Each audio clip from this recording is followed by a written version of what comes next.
خطبہ نمبر 19، جسے اس وقت فرمایا جب ممبر کوفہ پر خطبہ دے رہے تھے اور اشعث ابن قیس نے ٹوک دیا کہ یہ بیان آپ علیہ السلام خود اپنے خلاف دے رہے ہیں۔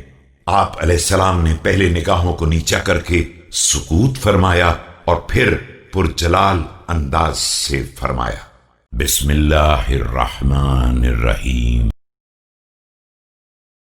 ما يدريك ما علي من مالي عليك لعنة الله ولعنة اللاعنين حائك ابن حائك منافق ابن كافر والله لقد أسرك الكفر مرة والإسلام أخرى۔ تجھے کیا خبر کہ کون سی بات میرے موافق ہے اور کون سی میرے خلاف ہے؟ تجھ پر خدا اور تمام لعنت کرنے والوں کی لعنت۔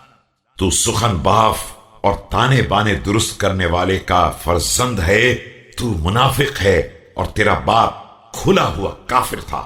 خدا کی قسم تو ایک مرتبہ کفر کا قیدی بنا اور دوسری مرتبہ اسلام کا۔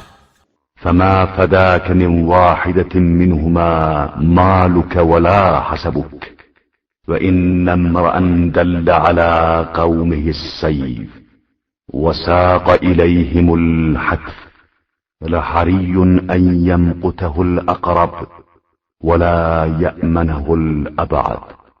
لیکن نہ تیرا مال کام آیا نہ حسب، اور جو شخص بھی اپنی قوم کی طرف تلوار کو راستہ بتائے گا اور موت کو کھینچ کر لائے گا، وہ اس بات کا حقدار ہے کہ قریب والے اس سے نفرت کریں اور دور والے اس پر بھروسہ نہ کریں۔